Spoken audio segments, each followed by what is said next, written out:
Doctor Mohammad Yunus অন্তর্বর্তীকালীন সরকার পদে বসার পর নির্বাচন আয়োজন নিয়ে বারবার রাজনৈতিক দলগুলোর বিরোধিতার মুখে পড়ছেন তিনি। 2024 সালের 5ই আগস্ট ছাত্র জনতার অভ্যুত্থানের মুখে পালিয়ে যান স্বৈরাচারী শেখ হাসিনা।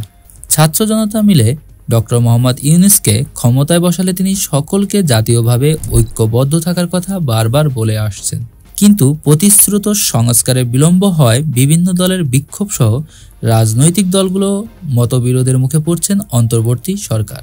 বাংলাদেশে এসব অস্থিরতা ও অনিশ্চয়তা হওয়ার পিছনে বেশ কয়েকটা কারণ রয়েছে বলে মনে করেন রাজনৈতিক বিশেষজ্ঞরা।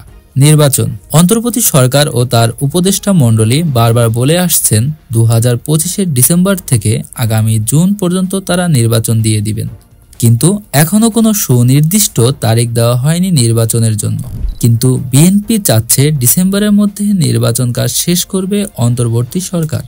দলটি আরও বলে, সুনির্দিষ্ট নির্বাচনের রোডম্যাপ না দিলে তাদের সরকারের প্রতি সমর্থন অব্যাহত রাখা অনেকটা কঠিন হয়ে পড়বে। এর মধ্যে গত সপ্তাহে সেনাপ্রধান জেনারেল ওয়াকারুজ্জামান তিনি তার একটি বক্তৃতায় ডিসেম্বরের মধ্যে নির্বাচনের কথা বললে সেটি জনগণের মধ্যে বেশ আলোড়ন তৈরি করে, যার জন্য অন্তর্বর্তীকালীন সরকারের উপর আরও চাপ পড়ে যায়।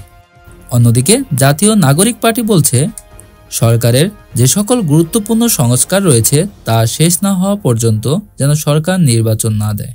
সংস্কারের ধীরগতি, ডক্টর মোহাম্মদ ইউনূস ক্ষমতায় বসার পর তিনি যে সকল সংস্কারের প্রতিশ্রুতি দিয়েছিলেন সেটার দৃশ্যমান সংস্কার খুবই ধীরগতিতে চলছে। তার সরকার 6টি সংস্কার কমিশন সুপারিশ করার জন্য 7 সদস্য বিশিষ্ট একটি জাতীয় ঐকমত্য কমিশন গঠন করে। সেই ঐকমত্য কমিশন জানায়, প্রথম দফায় তারা যে রাজনৈতিক দলগুলোর সাথে পরিবর্তনের বিষয়ে আলোচনা করেন সেখানে রাজনৈতিক দলগুলোর অনেক সমর্থন পাওয়া যায়।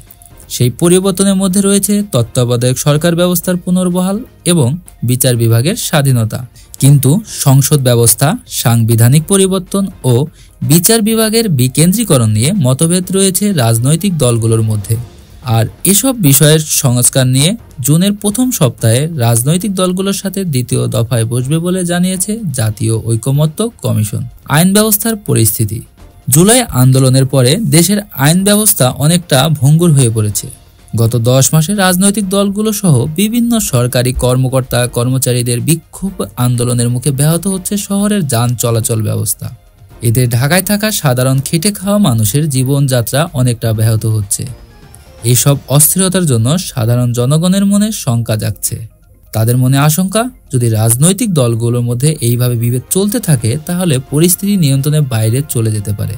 আওয়ামী লীগের উপর নিষেধাজ্ঞা, 10ই মে নিষিদ্ধ করা হয় শেখ হাসিনার দল আওয়ামী লীগ। এর ফলে আগামী নির্বাচনে যোগ দিতে পারবেন না আওয়ামী লীগ। কিন্তু তারপরে নির্বাচন অংশগ্রহণ নিয়ে একটা উদ্বেগ রয়ে গেল। এ বিষয়ে প্রধান উপদেষ্টার প্রেস সচিব বলেন, যুদ্ধের মতো পরিস্থিতি যেন না হয় সেজন্য পদক্ষেপ গ্রহণ চেয়েছেন। তিনি আরও বলেন, আওয়ামী লীগ নিষিদ্ধের কারণে সরকারকে প্রশ্নবিদ্ধ করার চেষ্টা চালানো হচ্ছে, যার জন্য এই পরিস্থিতি তৈরি হয়েছে।